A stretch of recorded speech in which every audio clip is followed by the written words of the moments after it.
E é isso, e essa é a principal questão que a CPI quer resolver? Essa era a principal questão e a principal hipótese quando nós propusemos a CPI em 13 de janeiro. Qual era a hipótese que nós caminhávamos? Olha, o negacionismo, o ideologismo do governo levou a essa tragédia. Aí, no meio da CPI, a gente descobriu que não foi isso. No meio da CPI, apareceu o depoimento dos irmãos Miranda, do deputado Luiz Miranda e do seu irmão Luiz Ricardo Miranda.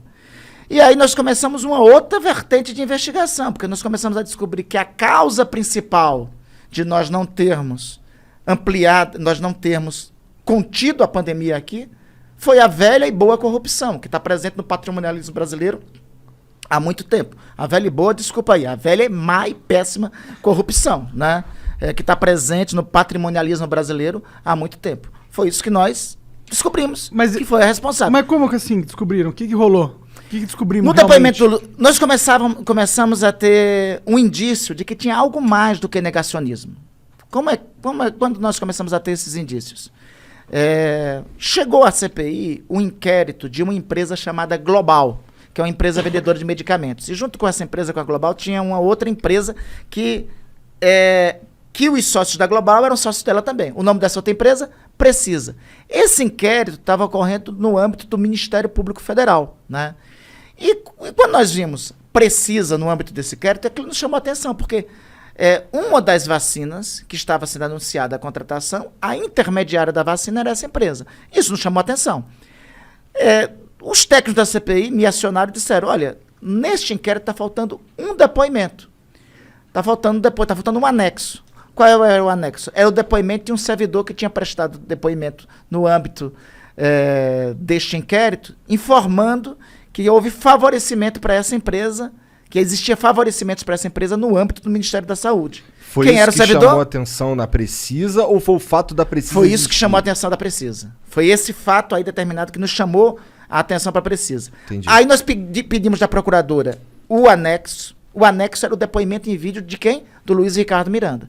Aí chamamos o Luiz Ricardo Miranda para depor na CPI. No que chamamos o Luiz Ricardo Miranda para depor na CPI, o irmão dele nos procurou. Ele disse, não, eu quero depor junto com o meu irmão. Eu disse, rapaz, o teu irmão está aqui, o depoimento dele, mas o que é que tu tens a ver? Eu disse, não, eu tenho algo mais grave. Eu fui ao presidente da República e contei o que estava acontecendo de errado. Aí eu disse, não, agora sim tem que vir tu e teu irmão aqui. E aí ele relatou lá que ele esteve junto com o irmão, que o irmão identificou lá o procedimento errado, um esquema que ele tinha indício de corrupção, né? E aí o irmão dele disse, não, vou lá com o presidente da República. No dia 20 de março desse ano, os dois estiveram lá com o presidente da República. Segundo o depoimento que o deputado Luiz Miranda deu à CPI, segundo o depoimento, ele diz o seguinte, que falou para o presidente da República, olha, existe isso aqui, esse o procedimento todo, ao qual o presidente da República tinha dito para ele o seguinte, isso aqui é coisa desse daí, e apontou para a foto que estava aparecendo lá. Quem era esse desse daí? Era Ricardo Barros, líder do presidente da República na Câmara dos Deputados, né? Isso é uma coisa, já mais um rolo desse daí, né? E logo em seguida, o presidente tinha dito que iria tomar as providências que não foram tomadas, né? Foi isso que trouxe o caso da Precisa para o âmbito da investigação da Comissão Parlamentar de Inquérito. E esse depoimento que foi feito pelos irmãos Miranda, pelo Luiz Miranda, pelo Luiz Ricardo Miranda, até agora não foi desmentido pelo presidente da República. Até hoje, o presidente, ao contrário, já disse, recebi os irmãos Miranda, conversei com ele, as providências que eu tomei, eu mandei ao ministro da Saúde, que já era o Queiroga, o Pazuello estava demissionário. E quem ele disse que tomou providência foi o Pazuello. E qual foi a providência do Pazuello? Disse, eu não encontrei nada. Mas tem algum documento disso? Não tem. Não existe isso no governo, na administração pública. Se você tem algo errado, você instaura um inquérito. Tem um procedimento por escrito. E não de ele preferiu abafar o caso. Ele viu que estava errado, em vez de ir lá atrás do caso, ver que estava errado, processar o cara que estava fazendo o negócio, falou, não vou fazer o negócio, mas também não vou correr atrás de achar os culpados. Eu vi que tem uma corrupção, mas eu vou fechar os olhos.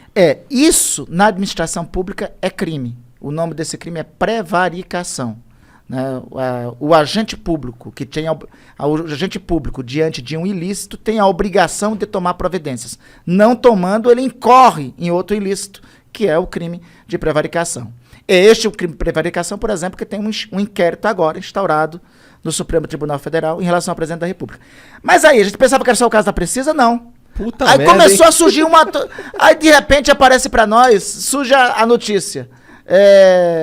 Tentaram vender vacina ao custo de $1 por dose de propina. $1 a mais, $1 a mais por dose de propina. Quando a gente vai atrás de quem é o responsável por isso, é um cabo da Polícia Militar, que era o vendedor da vacina.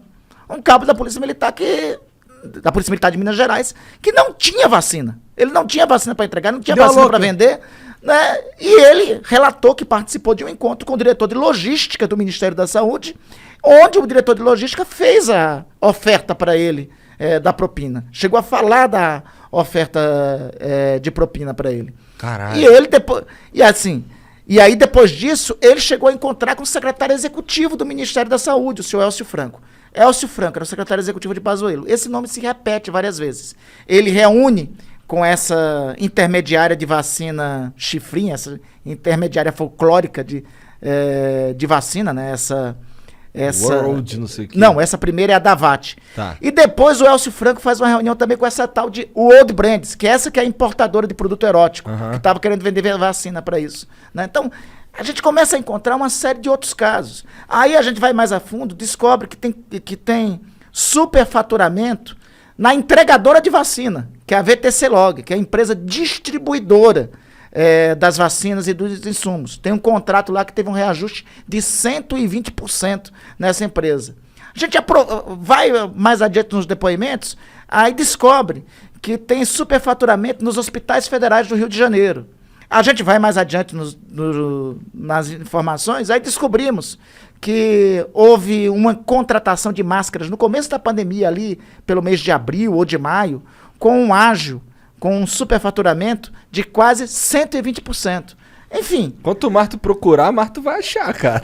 Nós puxamos uma pena, veio o galinheiro todo junto, né? Aí agora, essa segunda parte, vamos organizar para ver o que de ilícitos, desse esquema de corrupção nós temos. Uma coisa que eu tenho, uma preocupação que eu, como cidadão, tenho com a CPI é tipo, porra, legal, é preciso, eu acho que a pandemia é um marco tão grande na história da humanidade, como um evento que muda tudo, que é preciso a gente analisar politicamente o que aconteceu e ver se o governo lidou bem com isso ou não.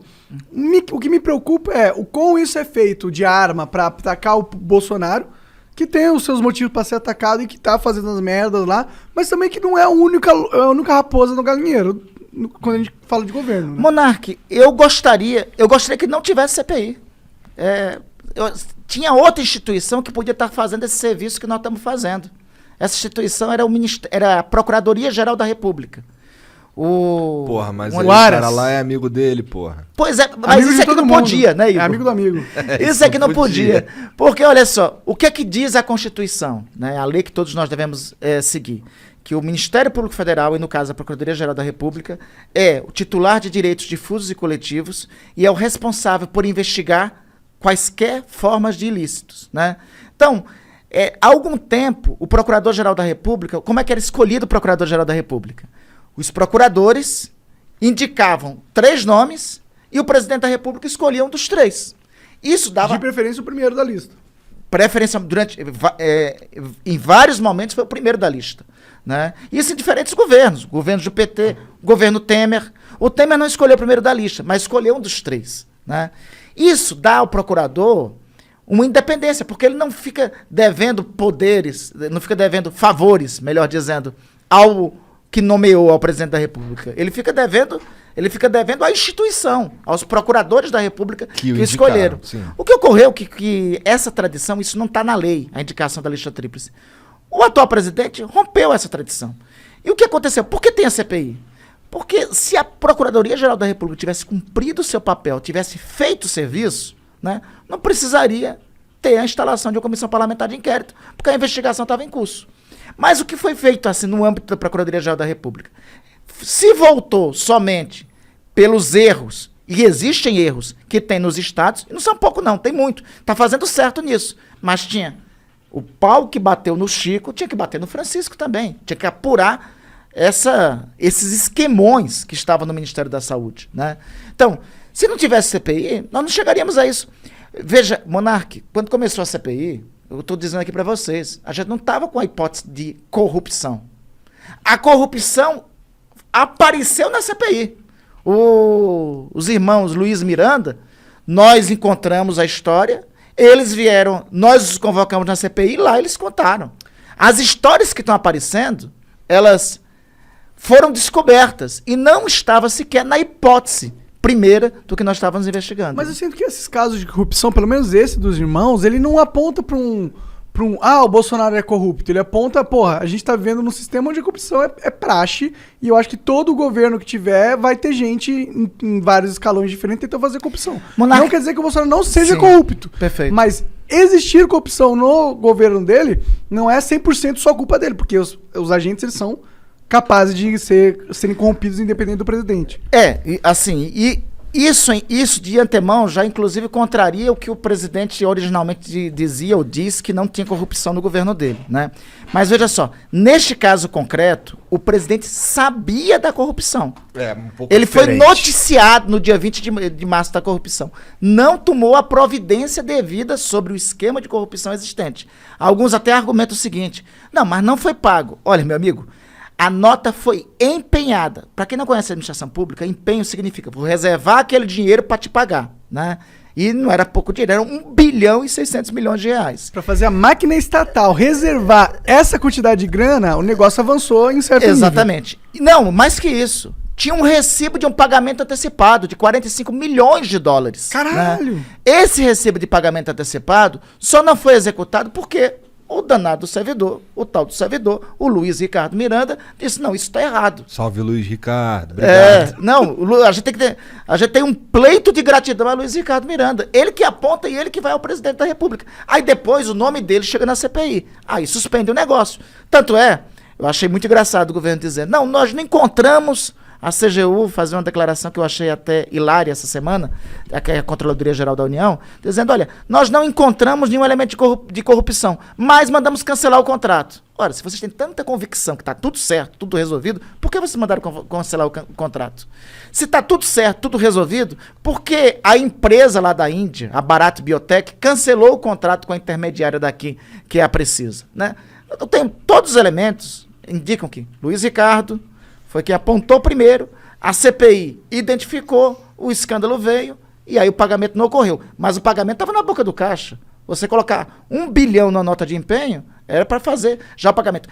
E essa, Monark, é uma das investigações. Tem outra investigação que nós acreditamos que vai muito a fundo, que é a história dos hospitais federais do Rio de Janeiro. E lá é grave, porque nós estamos encontrando lá que o poder público acabou se compliciando com o esquema das milícias.